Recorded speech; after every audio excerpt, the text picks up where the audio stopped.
special thanks to the Svashky Band for being here this evening from the St. Joseph's Ukrainian Church in Chicago. Let's give them a big round of applause, please. Thank you. Good evening. My name is Vince Spaeth. I'm the board president of the Elmhurst Park District. On behalf of the entire park board and the staff, I'd like to thank you all for coming here this evening in Wilder Park. As a lifelong resident of Elmhurst, I've heard many people over the years refer to Wilder Park as the heart of Elmhurst, and rightfully so. For more than 100 years, this spot has served as a place where groups have gathered to celebrate, to educate, and come together as a community. Tonight, as we gather here, we're united in a common purpose: to stand in support of Ukraine and to acknowledge their hardship that so many are currently facing overseas.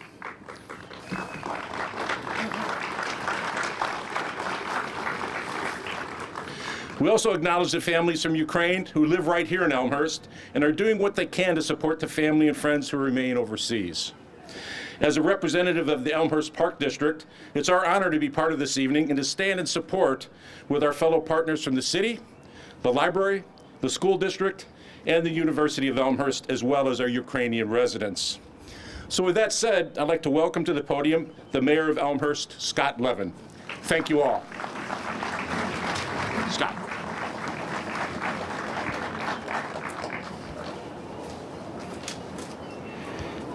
Good afternoon, everyone. I want to thank all the participants who are here today, all the public who's come out to join with us today.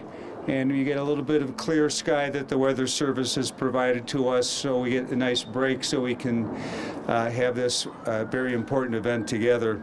I'm of an age where I remember the Cuban Missile Crisis, which happened when Russia responded to the placement of nuclear weapons. Can you hear this all right? Right. Louder? How's this? Can we try this? All right. Is this better? All right. I'm not going to start over. So after welcoming, I say I'm of the age to remember the Cuban Missile Crisis, which happened when Russia responded to our placement of missiles in Europe by placing its own missiles in Cuba, which led to a month of standoff and threat to world peace. Not since 1962 has Russia engaged so threateningly with the Western world. For most of us, an attack on a European city has not taken place in our lifetimes, something that last occurred in World War II, when a different country was menacing and invading other European nations. The world, and Europe in particular, is faced with a threat of aggression as it tries to support Ukraine, a country that has enjoyed democracy and peace and took no threatening action against Russia.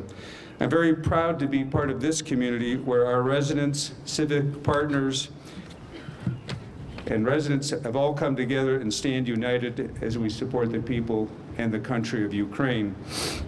Now, it's truly shocking to see what's happening in Ukraine, the loss of lives, targeting of hospitals and schools, and destruction of such a beautiful country. Why are we doing this here today? Many residents have responded to me personally, to other people in the city, with great concern about the war in Ukraine. We all wonder how we can show our support and what we can do to help. I'm so very proud to say that this event today is not just a city event, it's a community event put together by the city, the school and park districts, our library, Elmhurst University, and the participation of many residents who are of Ukrainian descent. In addition to the residents listed in the program, I want to in particular welcome Desiree Chen from Elmhurst University, Rita Perona from the library, Tania Daniels from the school district, Carrie Feldkamp from the park district, and our own Cassandra Sheff from the city of Elmhurst, the public information officers that work so hard to organize this. So today's event is not only to show support, it's a day of giving. We have a wonderful list of speakers who bring different perspectives on the crisis in Ukraine. I hope they motivate you to give. If you go to elmhurst.org/Ukraine, our website, for suggested ways to donate, you'll see some qualified charities. And this evening's program can also be found on elmhurst.org or the city's Facebook page. We're now going to light vigil candles. If it's too windy and you prefer or can't use your candles, feel free to light up your phone in a show of solidarity. And we're going to hear the Ukrainian national anthem. We will have two presentations of the national anthem. First by singer Ksenia Levskovych, who was an 11-year-old fifth grade student at Oriole Park in Chicago.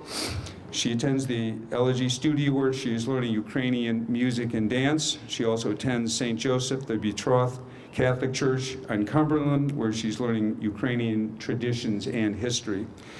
She's a first-generation Ukrainian. Her parents are from West Ukraine in Lviv. Most of Ksenia's family is currently in Ukraine, and her mother's message to the community that her heart is with Ukraine. We're all praying for Ukraine.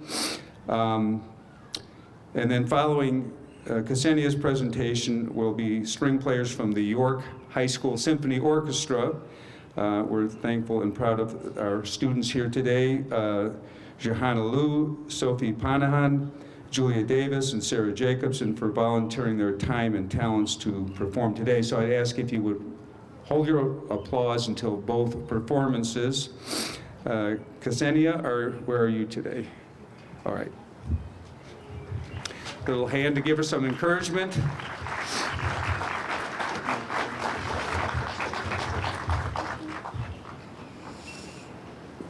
Might want to stand on the side. No, I have to stand here. I am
I'd like to welcome next to the podium the Reverend H. Scott Matheney, who's been chaplain at Elmhurst University since 1997.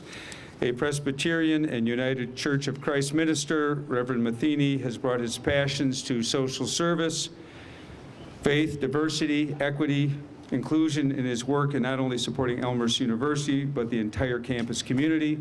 He also works extensively in the larger faith community, and has been especially dedicated to promoting interfaith efforts, and has invited me to speak at the Interfaith Council. Reverend Matheney.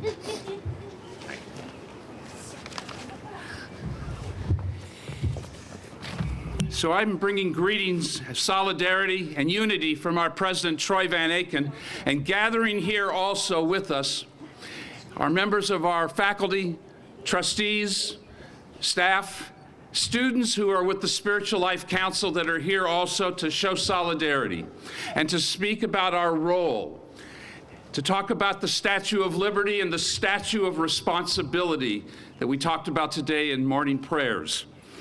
Beloved, this is Ramadan, the holy month. We will start Passover for our Jewish community next week. For the Western Christian world, we enter Holy Week. And then after that, for our Orthodox community, there will be Holy Week and Easter.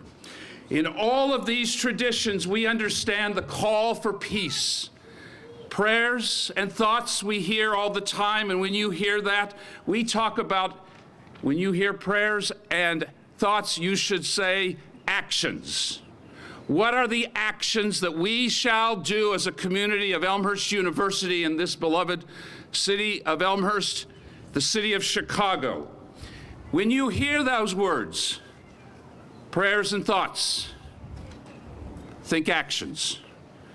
And in that way, I invite us all in the forms that you understand the holy and how we have gathered this afternoon to remember, to hold forth, to witness.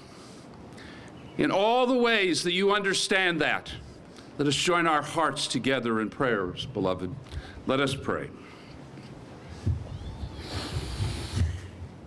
Peace, Almighty One, calls forth in the midst of war. Justice calls out in the brutality of genocide. Actions are called forth by all here as we raise our voices, right to those who are in power, give resources, time, talents, treasures.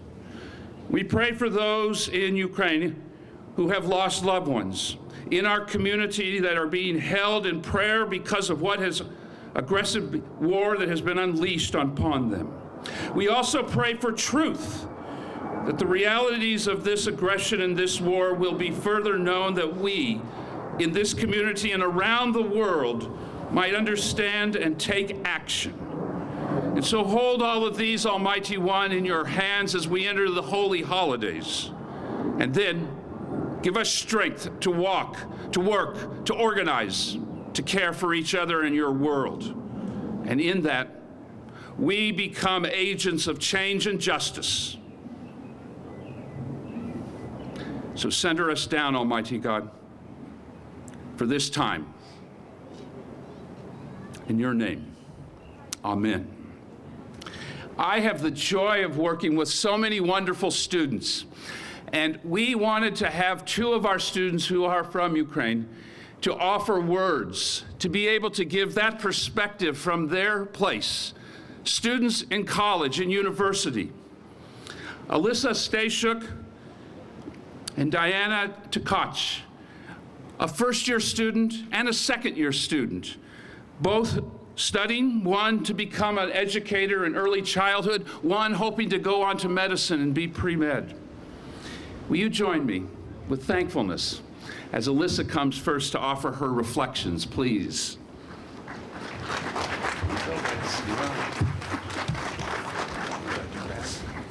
Hello, my name is ALYSSA STASIUK. I am a current freshman at Elmhurst University, majoring in early childhood education. I'm a proud Ukrainian American. My grandparents were born in Ukraine and were forced to leave their country during World War II and eventually settled in the United States. My Ukrainian heritage is very important to me. I'm a member of the Ukrainian Youth Association in Palatine, where I'm assistant dance instructor of Iskra School of Dance. I also belong to the Ukrainian church in Palatine, where I get to practice a religion that is so important to my heritage. On February 24th, 2022, my family was shocked by the news from Ukraine.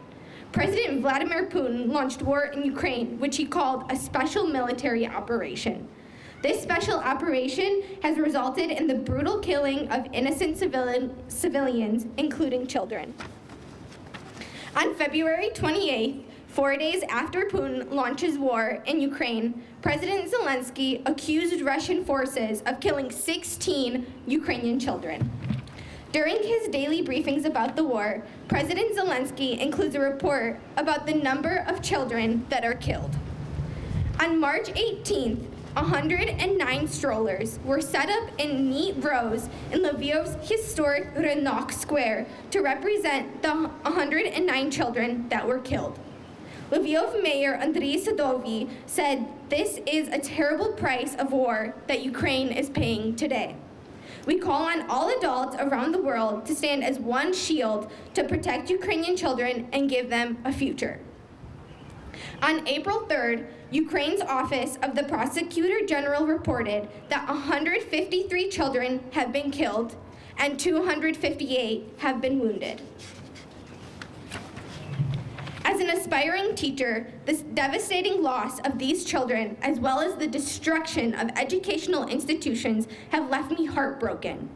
These innocent children have been killed in their schools, in their homes, on the street, in their family cars, in a children's hospital, in a maternity hospital, in the shelter of the theater in Mariupol that was clearly marked children, and most recently in the horrific massacre in Bucha.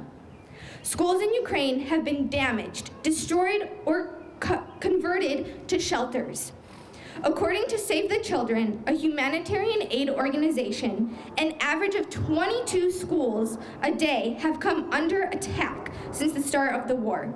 More than 2 million children have fled the war in Ukraine, and it is estimated that 5.5 million remain in the country in grave risk of physical and emotional harm as bombs and shelling continue to destroy complete neighborhoods. Attacks on schools and other education facilities are classified as a grave violation committed against children and can constitute a war crime. All children have the right to a safe education under the Universal Declaration of Human Rights and UN Convention for the Rights of the Child. The war has interrupted education for the children of Ukraine. Nelson Mandela once said, "Education is the most powerful weapon which you can use to change the world." Today, we are standing in this park surrounded by 4 schools. I am blessed to have the opportunity to continue my education at one of these 4 schools. I am hopeful for the day that Ukrainian children can continue their education in Ukraine. Currently, the brave men and women in Ukraine are fighting for the children so that they can once again go to school so they can one day change the world. Thank you, Elmhurst University, for bringing awareness to this devastating situation. Thank you to all the wonderful people around the world who are standing with Ukraine by donating money, medicine, supplies, or even housing refugees. Glory to Ukraine, glory to the heroes, and Slava Ukraine!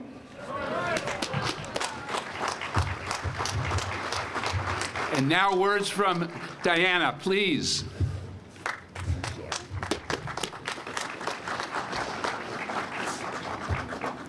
It is an honor to be standing here and representing my country in these tough times, and thank you all for being here today. I came here as a little girl when I was just 11, always yearning to go visit my country and friends in Ukraine. And this summer I hope to do the same, even if it means just rebuilding every street corner, even if it means to create a fresh start for my brothers and sisters back in Ukraine. As long as we can keep helping and donating, marching, we can do incredible things. And let me tell you why we need your help. Spring is here. Birds are chirping, children are laughing, and their parents are conversing. But not too far from here, those sounds are replaced by the sounds of bullets cracking by, rockets flying overhead, settling fear in every living soul. Not so far from here, the smells of freshly mowed grass and fresh flowers are replaced by the smell of burning fuel and gun smoke.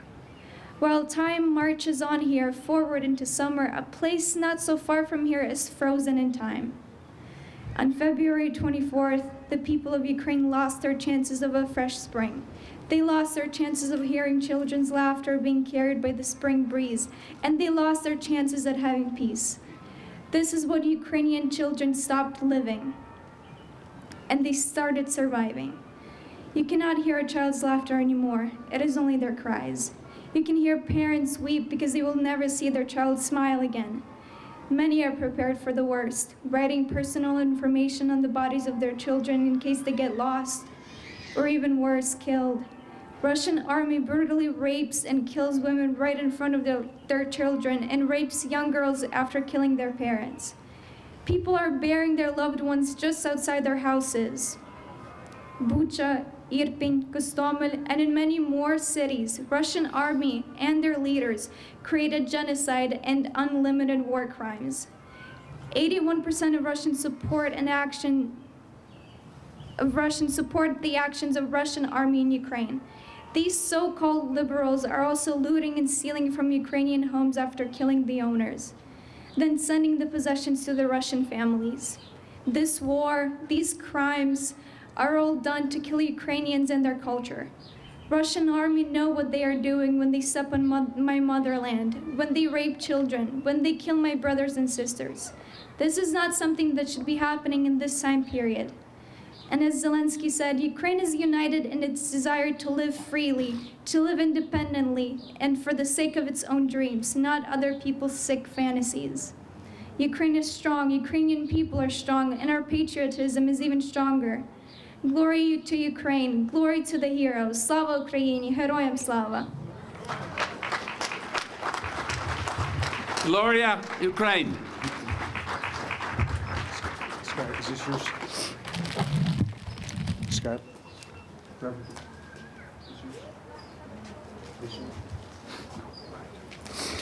Well, thank you. Those were some particularly powerful speeches. Next, I'd like to introduce our School District 205 Board of Education President, Caforio, who's lived in Elmhurst for 18 years and is the mother of 2 York graduates and a current sophomore at York. She served as the Board of Education President since 2018. President Caforio has been a steadfast supporter and advocate for education in District 205. This is your introduction. Come on up. President Caforio.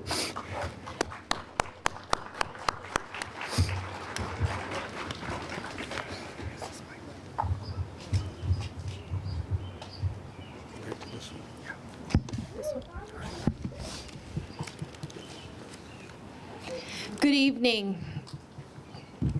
All right. On behalf of my colleagues on the Board of Education, the superintendent, and the entire District 205 community, thank you so much for coming and for letting us be a part of this moment together. The images we have recently seen coming from Ukraine leave us heartbroken.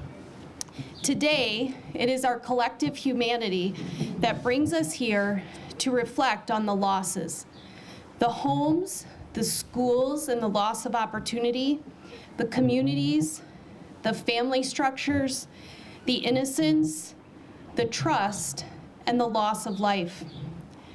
Our role in the public schools is to educate our students about the past and the present, both the good and the bad, in order to prepare them for the future. History lessons and/or current event studies are many times met with the question, why do I have to learn this if it already happened? Or, why should I learn about something happening in another part of the world? And while there is a complex answer to either question, there is also a simple one. We learn about the past and the events of the present to expand our capacity to empathize and to care for others. The devastation in Ukraine causes us to pause. We pause in the present and set aside our own differences and our own challenges in order to connect with each other and walk alongside those closely touched by the war. Today, my 95-year-old grandmother shared with me that during World War II, communities came together to support others. In her words, the only thing that mattered during that time was the safety of our loved ones and the safety of others' loved ones. We took care of each other. Today is a day of taking care of each other. To our local students, families, and community members who are experiencing personal loss as a result of the war in Ukraine, we are here today to walk alongside you and to share your burden of hurt. To those in Ukraine or to those who have fled Ukraine, we are here today to let you know through our words and through our deeds that you are not alone. Our students in District 205 continue to show empathy through small acts of kindness for those impacted in the present reality. At Jefferson School, students recently teamed up to make blankets for children in Ukraine who had to leave everything behind to flee their country. Elementary students understanding and taking the time to care for one another. As a community and a community of learners, we in District 205 will continue to educate about the past in our classrooms. We will continue to learn about the present, and we will continue to use our understanding and expanded empathy to help create a bright future. This is a wonderful moment and also a sad moment, but thank you for being here. It's wonderful to be a part of a community that takes care of each other. Thank you.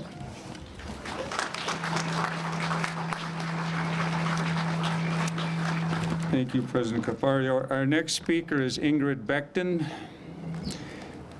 a longtime resident of Elmhurst, a president and co-founder of George Washington Street Partners, and a trustee of the board of the Elmhurst Public Library. Ingrid has served on the board for 13 years. Welcome. Good evening. I am a trustee on the Elmhurst Public Library Board, and the library stands united with other entities in Elmhurst in support of Ukraine. We are deeply disturbed by the events that have transpired.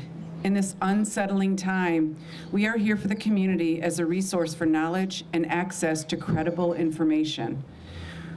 When there are no common truths and false information is weaponized and used to justify invading another sovereign nation, the world becomes a very scary place. We have created a bookmark, I have a copy of it right here, for the community with a list of resources to learn more about the issues surrounding the war in Ukraine.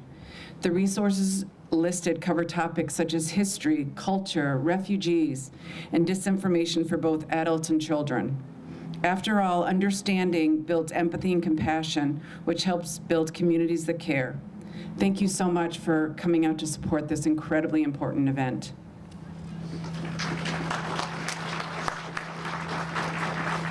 Thank you, Ingrid. Our next presenter is Sophie Magna, a 50-year-old freshman at Lyons Township High School who was born in Chicago's Ukrainian village. Sophia participates in many Ukrainian traditions, including Ukrainian folk dancing, and has fundraised, volunteers, and continues to contribute to refugee relief efforts. Sophia will be singing, Pliv Kacha, a Ukrainian, you'll tell us how it's pronounced, Ukrainian folk song that has been dedicated to those lives lost during Ukraine's fight for freedom since Maidan in 2014 to present day. Welcome.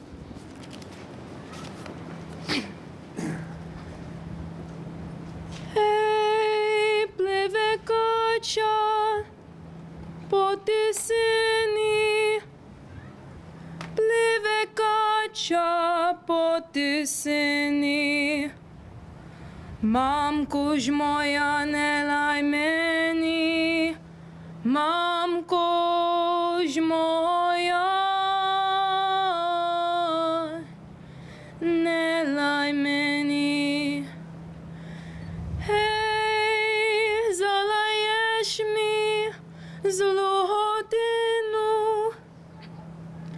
залаєш мій в злу годину, сам не знаю, де погину, сам не знаю,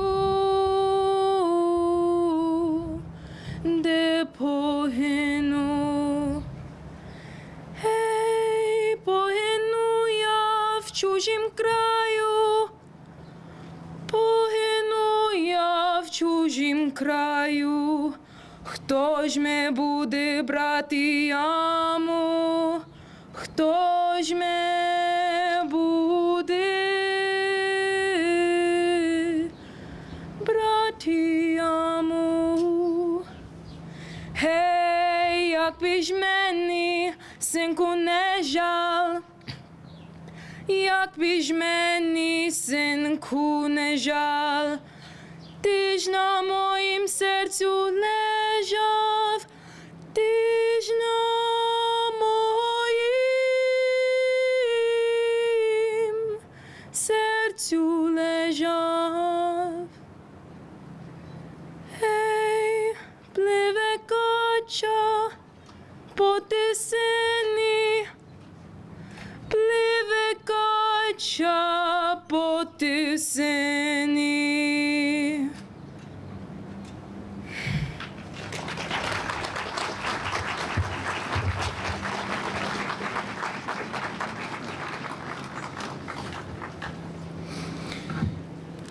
All right. I also wanted to say thank you to the Elmhurst Art Museum for artwork that you see displayed this evening. Collectively, the students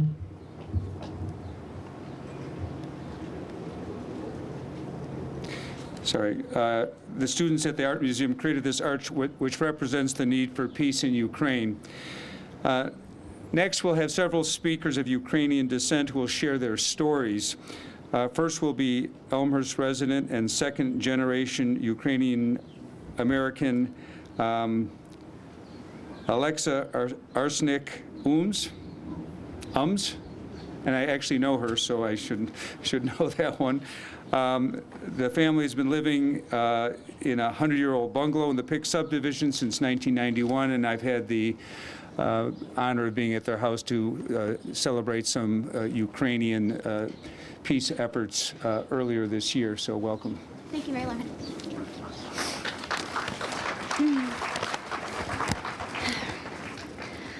I stand before you, a second-generation American, as Mayor Levin mentioned, of Ukrainian descent. I am not alone. There are an estimated 1 million Ukrainian Americans in the U.S. Growing up, not many knew more about Ukraine than of the terrible Chernobyl disaster of 1986, the beauty of the Ukrainian Easter eggs, or pisanki, some famous Ukrainian celebrities like Mike Ditka, Mila Kunis, the list goes on. There are many. Now the entire world knows where Ukraine is and how strong and proud the Ukrainian people are. President Zelensky has become an icon and inspiration not only to his people, but across the globe.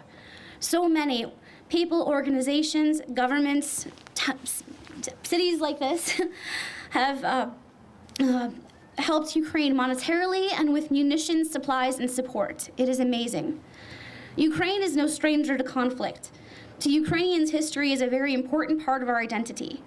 In July of last year, Vladimir Putin published an essay on the historical unity of Russia and Ukraine. In it, he diminished and distorted the Ukrainian parts of that history. The area now known as Ukraine was a nomadic area up until around the 13th century, during which the Mongols invaded the area known as Kievan Rus. In the 15th century, the Cossacks expelled and saved Europe from the Mongol horde. The word Cossack, derived from Turkish, translates to free man or resistant.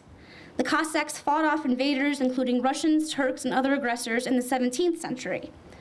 After that came serfdom, controlled by Lenin and Stalin.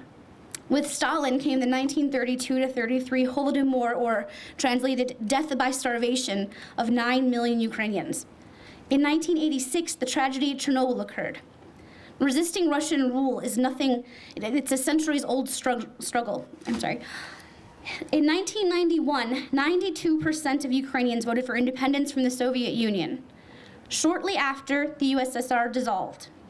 Russia again invaded in 2014 to annex the Crimean Peninsula for naval control of the Black Sea. This was not recognized by the rest of the world, and 8 years of fighting ensued, an estimated 13,000 casualties. Both my maternal and paternal grandparents and great-grandparents were refugees in the displaced persons camps in Germany after World War II. They were unable to return home to Ukraine after the war as it was unsafe. Instead, after waiting in the camps for a few years, they were able to immigrate to the US and pursue and live the American dream. They came to Chicago and built homes, careers, and families. My grandfather, my uncle, and my father served in the US Army. My parents raised us with strong Ukrainian Orthodox values, although we did go kicking and screaming to Ukrainian school on Saturdays. Kathy Marsnick, my mother, was a history teacher at Willowbrook High School until her passing in 2008. In most of her spare time, she was actively involved with the church, the Holodomor Foundation, which was established to remember the genocide of 1932 to 33. We were inundated with Ukrainian culture and pride all of our lives. On the morning of February 24th, as some others have mentioned, I couldn't stop watching the news. It was horrifying. We had all heard for weeks prior that invasion was imminent, but I don't think anyone wanted to believe it. Who could believe that a country could be attacked in this way with no provocation? The global community, with few exceptions, can see right through Putin's propaganda and double talk. As many can probably empathize with, I cried and felt just feelings of helplessness. 42 days in now to this conflict, seeing images just days ago of the atrocities in Bucha, Odessa, Mariupol, it is more evident that this is a genocide. These are war crimes. We have all seen the news of the children singing in bunkers, mothers begging for help, families separated and mourning, and pictures, inspiring pictures and video of President Zelensky standing up for his country. We can donate, we can pray, and we can watch and hope this tragedy is over soon. Many Ukrainians want to return home. Rebuilding these devastated cities will take time. Ukrainians want and deserve a democracy like we are blessed to have. They are and always will be full of a great amount of self-determination, a strong sense of freedom. Ukrainians are resilient. I have never been prouder to be a Ukrainian American. Slava Ukraini. Glory to Ukraine.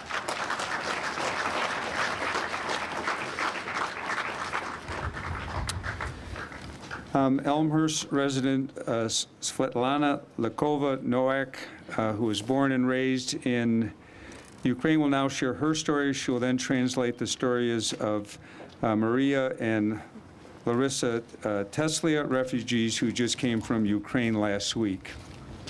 Thank you very much. Hello, everyone. Thank you so much for coming to this event, and thank you, the City of Elmhurst, for organizing this event. We're so grateful, all of us who are from Ukraine and who have relatives in Ukraine. We are grateful for this event and for all the support that Ukrainians are getting from all corners of the world. It gives us the strength, or gives Ukrainian people the strength to fight for their country's freedom. So thank you.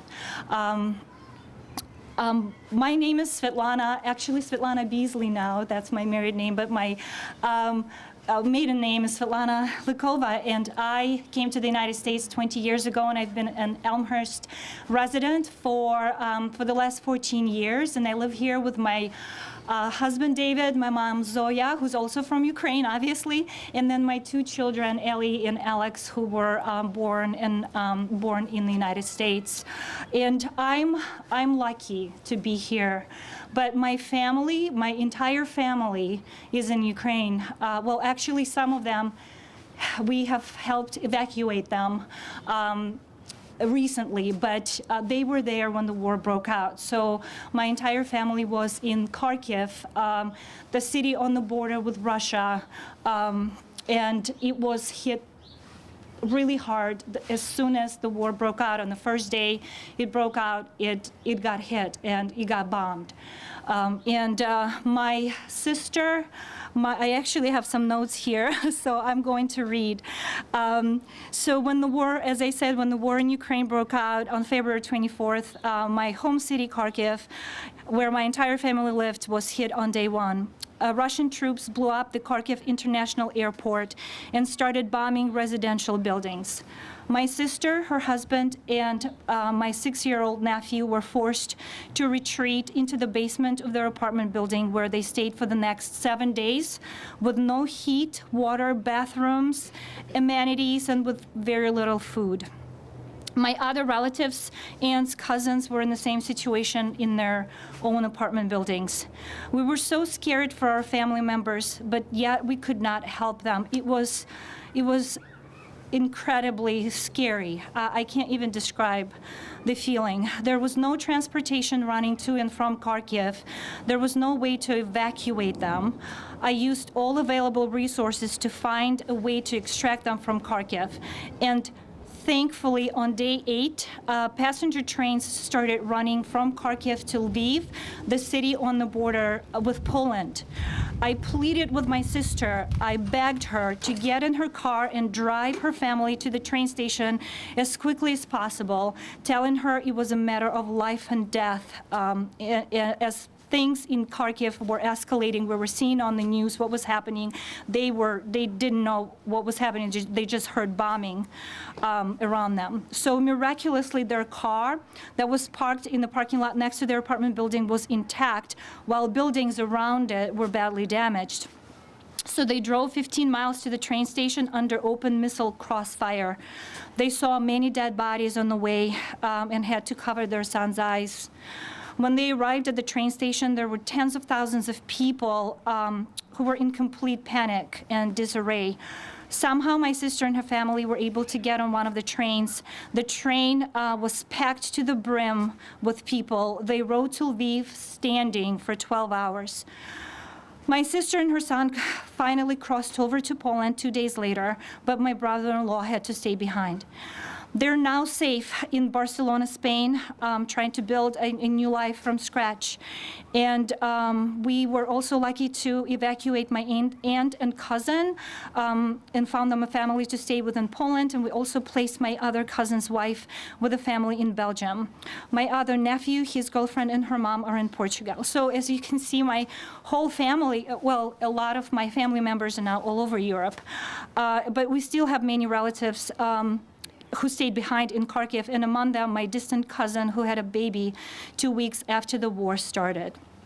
So while we were lucky to have evacuated some of our relatives, there are hundreds of thousands of other families who are trapped in Ukraine, and there are thousands of others who were brutally killed, among them innocent women and children. Over 1,000 residential buildings have already been destroyed in Kharkiv alone. This is a great tragedy, not just for Ukraine, but the whole world. And, just wanted to add a few words about what I'm doing to support Ukraine. I'm involved in a few organizations, primarily grassroots, that source and deliver tactical gear, medications, food, and other items to Ukraine. A couple of my friends from Ukraine formed groups of volunteers who work on the ground, helping civilians and the military with supplies. Some of those organizations are listed on the City of Elmhurst website. So we would appreciate any help and donations. Thank you so much.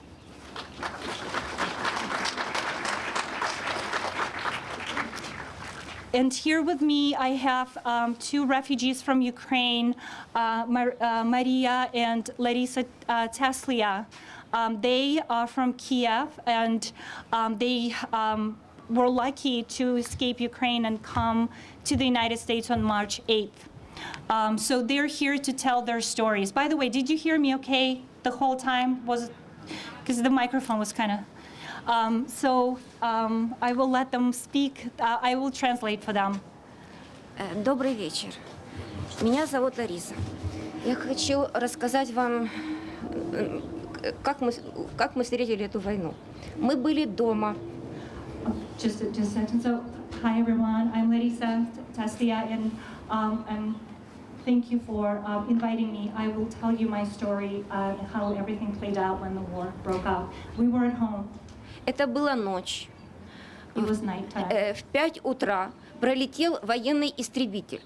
At 5 o'clock in the morning, a warplane. Это не так, как самолет. Когда пролетает военный истребитель, это совсем другой звук. Yeah, it's a different sound when you hear a warplane fly by. it's a different sound from a passenger plane or Мы, a cargo plane. мы с мужем проснулись, My husband and I woke up, включили телевизор turned on the и TV, сразу узнали, что это война. and learned that that there's a war going on. Муж мне сказал, он очень хорошо знает русских, и он сказал, нужно убегать. My husband works in the military, and he told me, I know Russians, you need to flee right now. Документы у нас уже были, уже неделю мы подготовили, документы у нас были готовы. Thankfully, we had all our documents in order, so we had them ready.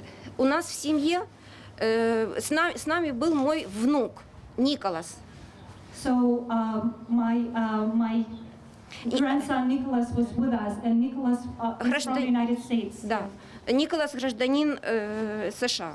Yes, Nicholas was born in the United States, so he's a citizen. Он у нас проходил лечение. Год мы лечились. So he was in Kiev with Larissa and Maria for 1 year while he was getting speech therapy treatment. Мама была здесь, и папа. Мама была после операции, а папа смотрел за грудным ребенком. So, and his mom, Anya, was in the United States when she gave birth to her second son, and it was a very difficult birth. She almost died, and so they were, she was she in the United States, or did she come to? Она приехала в Киев или она была в Соединенных Штатах? Аня была в Штатах. Oh, okay. Yeah, so she was in the United States, sorry.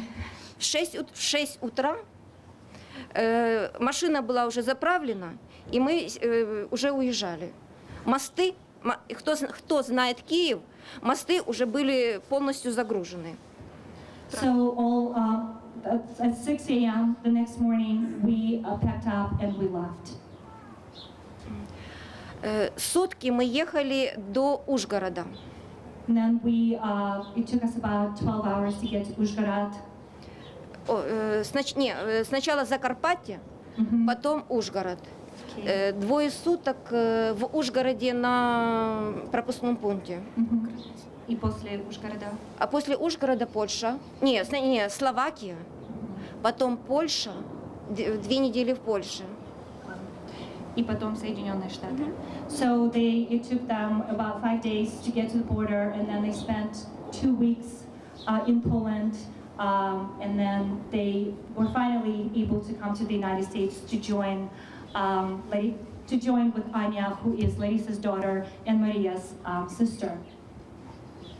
Я хочу сказать, благодаря господину конгрессмену, вашей общине, вашей газете, в которой была освещена вся наша ситуация, нашей семьи, нашего Николаса, мы быстрее получили визу.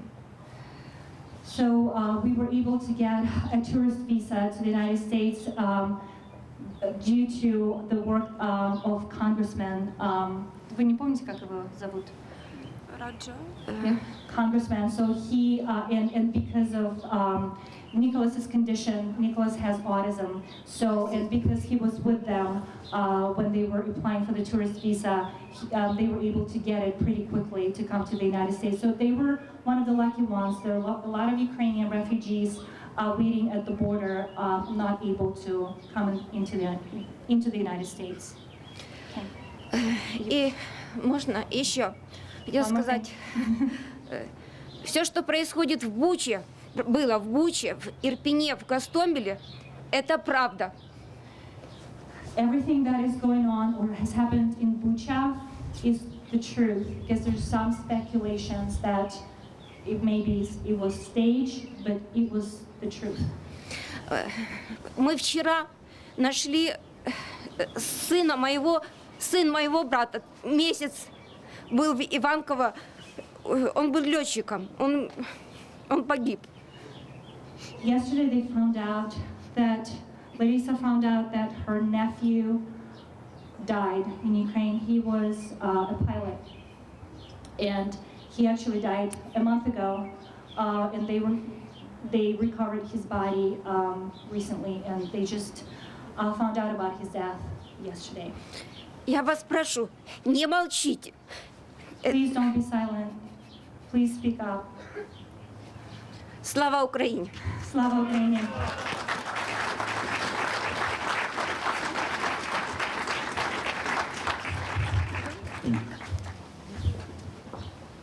By the way, we've got a couple more speakers. We've got some empty chairs, so they're not being used. Please feel free to use them so they don't blow away.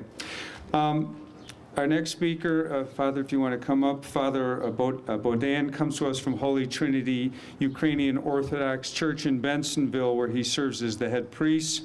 Following his words, he will lead us all in a moment of silence. Thank you. Glory to Jesus Christ. I think I will have a translator because my language is not perfect to you be understand, but please use your talent and try understand what I will say. My name is Father Bogdan Kalenyuk.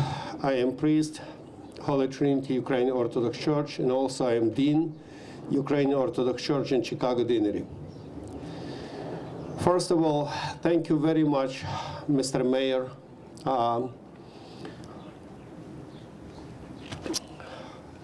Scott Levin.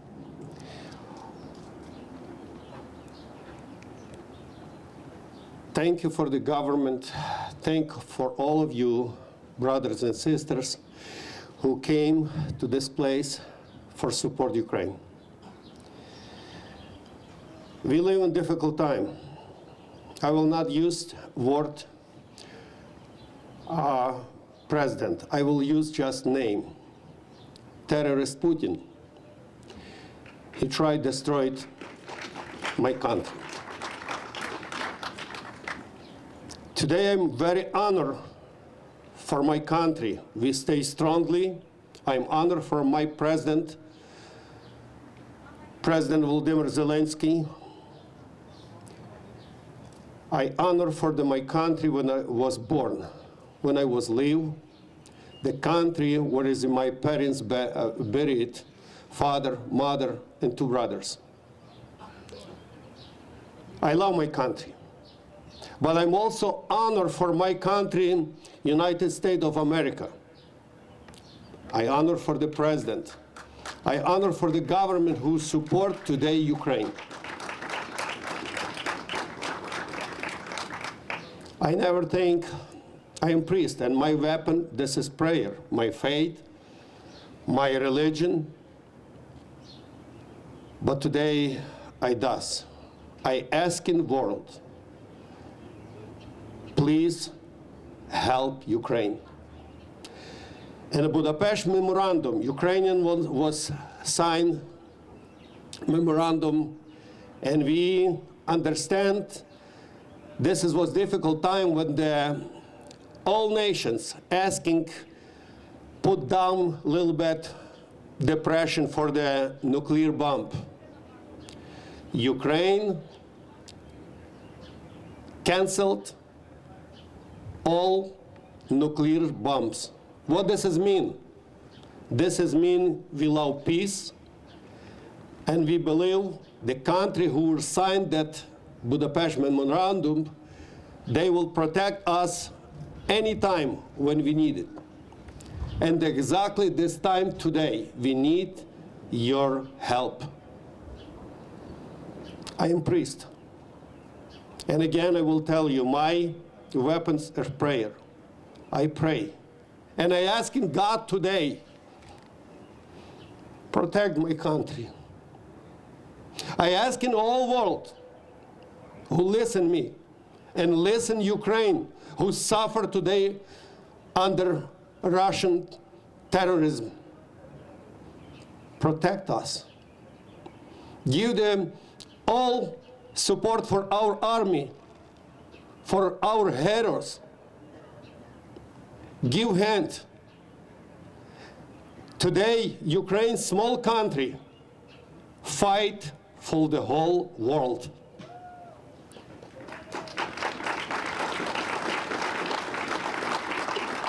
I bow my head to you, all of you who give 1 penny, who give your prayer, who give your time and offer your today time coming here to support and make our heart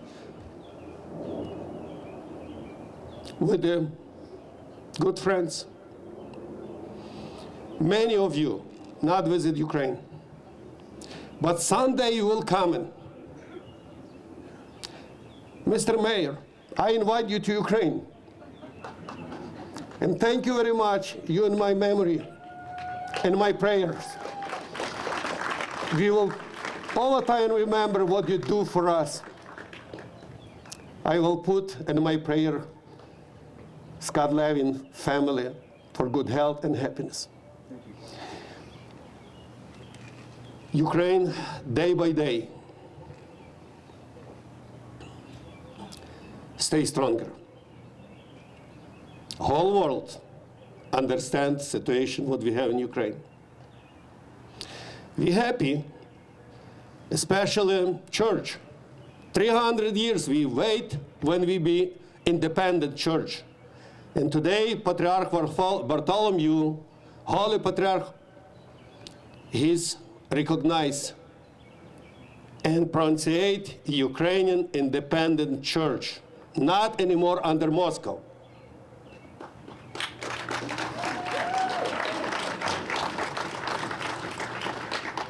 One day, we will receive victory. And again, I believe God, He will protect us. Today, before you go sleep, when you will say, thank you, God, for the day, remember, pray for people who offer life. No prices for life. I asking you, please stand up for 1 minute silent for the all people in memory in Ukraine.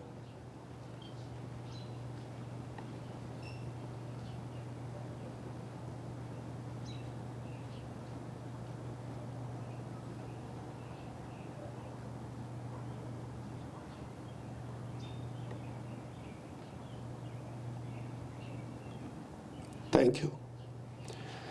Thank you again, and God bless you. God bless Ukraine. Slava Україні! Слава Україні! Слава Україні! Дякую. God bless America.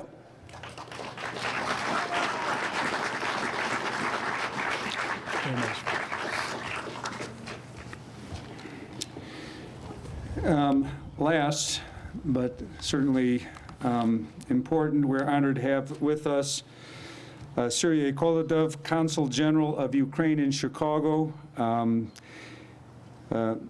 Kolodov was born in Vladivostok, Russia. He holds a master's degree in international law from the Institute of International Relations, Kiev National Taras Shevchenko University.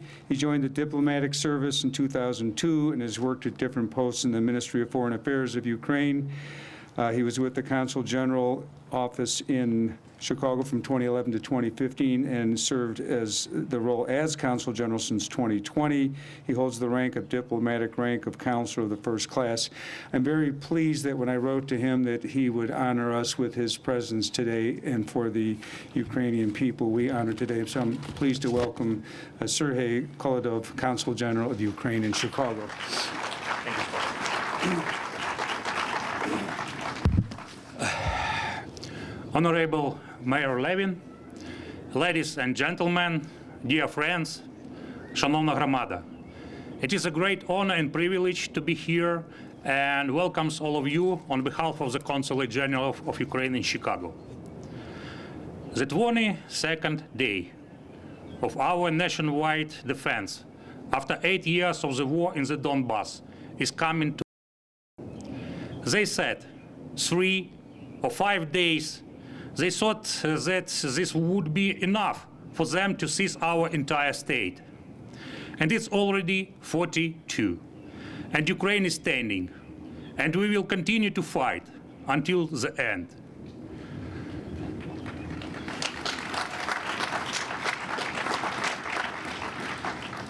Russia's regional invasion plan aimed in particular at its simultaneous seizure of Kiev, Kharkiv, and Odessa has failed. The northern part of Kiev region, the Chernihiv and Sumy region were liberated. The situation in the south and in Donbass remains extremely difficult. Currently, the Russian troops are being regrouped and ordered to support the offensive operation in the Donetsk and Lugansk regions, most notably the city of Mariupol, with the aim to move the front line to the administrative boundaries of those two regions, and to make another attempt to seize the city of Kharkiv. Mariupol has been under complete blockade for more than 1 month. The Russian military closed all entrances to the city and blocked access from sea. You all know these details. There is nothing in the city. No water, no food, no medicine, no life. There is nothing you need to sustain any life. But Mariupol does not give up. Mariupol continues to fight the occupiers. Faced with military defeats, losses of personnel, and vigorous resistance, the Russian troops began indiscriminate attacks on the Ukrainian cities. Being aware that it will not be available to win the war, Russian troops are deliberately killing civilians, destroying residential neighborhoods, targeting shelters and hospitals, schools and universities, 533 educational institutes, 196 health facilities, more than 300 kindergartens, 6,800 residential buildings, and 59 religious buildings were damaged or destroyed by Russian troops. In the city of Kharkiv, 1,177 houses were entirely destroyed. Kharkiv is destroyed near for 80%. There is not a single building left in Mariupol, not a single undamaged building. In the city with a population on 500,000, none. According to the United Nations, more than 10 million, or 1 of 4, the total population of Ukraine have fled their homes in Ukraine. More than 6 million people were displaced inside Ukraine, and 4.2 million left the country. The Office of President of Ukraine estimates about 11-12 million internally displaced persons.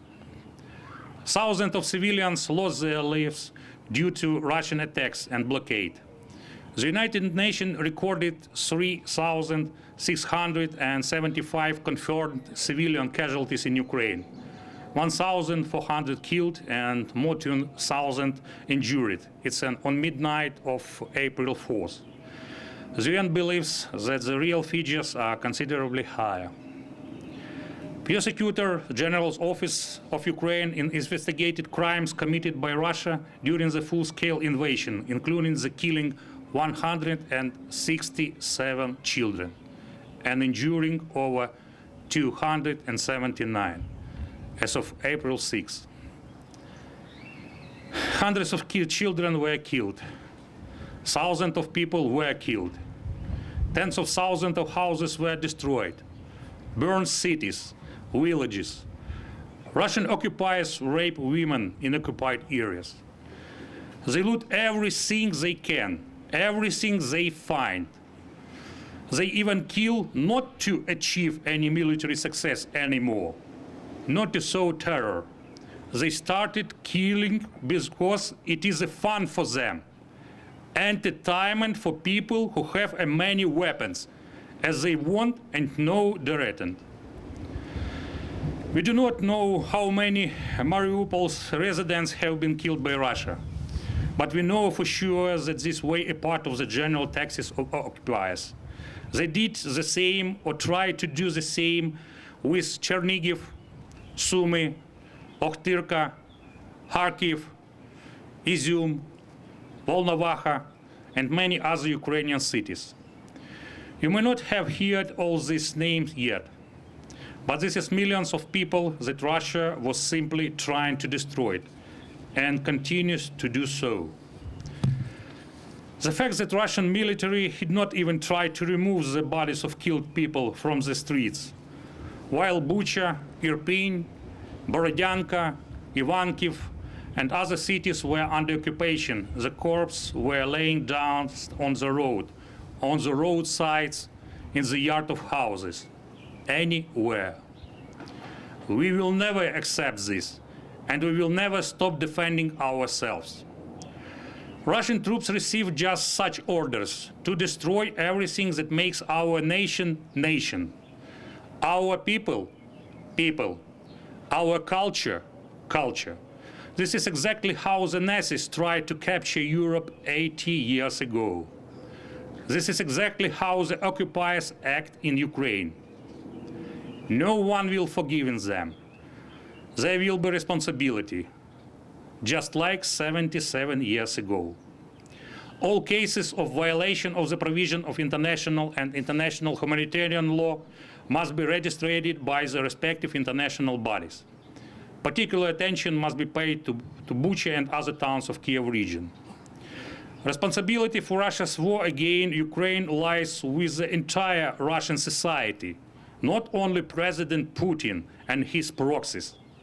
We welcome all steps made by the international institutions to bring Russia to justice, as well as statements made by heads of states and governments throughout the world on Russia's responsibility for war crimes. Bucha massacre proves that Russia's hatred towards Ukrainians is beyond anything Europe has seen since World War II. The only way to stop this, help Ukrainians kick Russians out as soon as possible.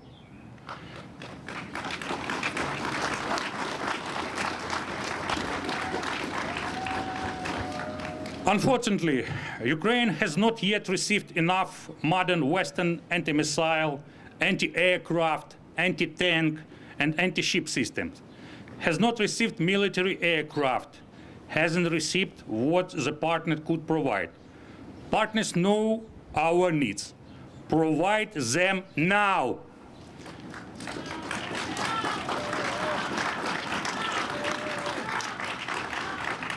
Every Russian missile that hit our cities and every bomb dropped on our people, on our children, only adds black paint to the history that will describe everyone on whom the decision depended. And also, further action needs to be done immediately. We need no flight zone over Ukraine.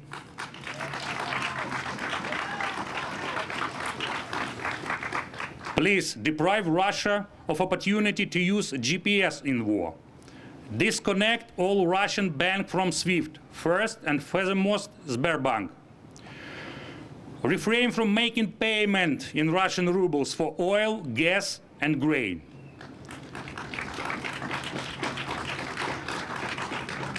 And of course, expanding sanctions to the Lukashenko's regime in Belarus.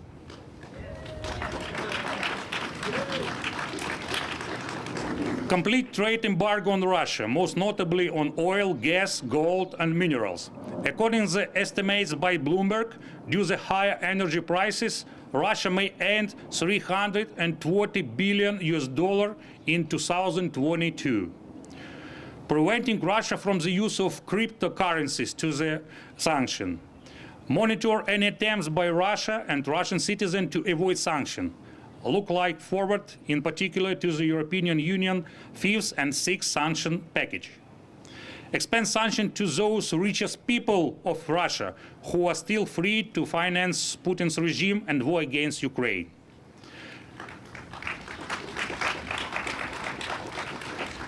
Close all ports of Russian vessels and ban to the ships under the European member states and US flags to come to the Russian seaports. Ban of all Russian channels of propaganda broadcasting fakes of Russia war on Ukraine.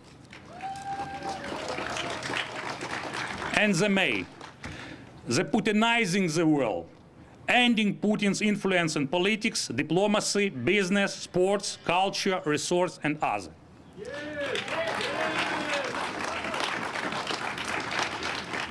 And the last, but the not final, I need, and my colleagues need your help too, encouraging private business to withdraw the investment, relocate production sites from Russia, and cut running contracts.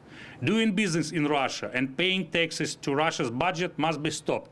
You know, some companies in Illinois, in Minnesota, in Missouri, now have a bloody business with Russia. We must stop this practice, because the largest foreign companies paid $20 billion in taxes to the Russian government in 2020, nearly one of the third of Russia's annual military budget. And some words about the humanitarian aid. The United States is the largest single country donor of the humanitarian assistance to Ukraine, including to providing near the $300 million of humanitarian assistance, both inside Ukraine and in the region since late February. US funding to date amounts to nearly $600 million to vulnerable communities in the region since Russia first invaded Ukraine 8 years ago. And I am proud that various organizations and ordinary people of Chicago, Cook County, and state of Illinois, and of course in the city of Elmhurst, are actively helping Ukraine. Thank you so much.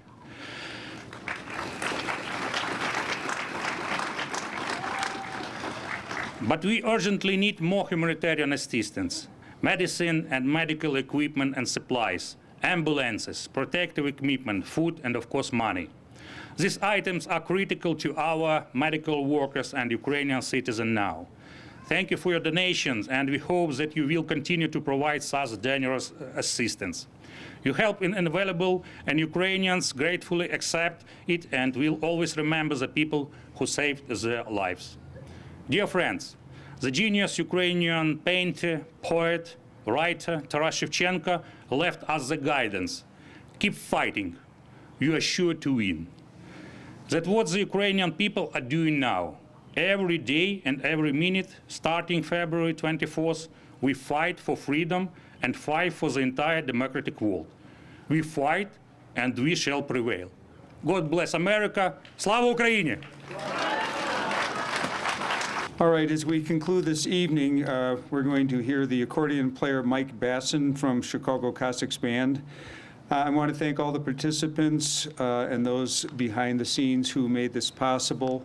I thank you all for standing out in some rather frigid weather to help honor and support the people of Ukraine. I hope you join me in feeling moved by our community effort to raise awareness and find it in your hearts to donate to the people of Ukraine. Again, please visit elmhurst.org/Ukraine for some of these opportunities. Thank you all. Have a good evening.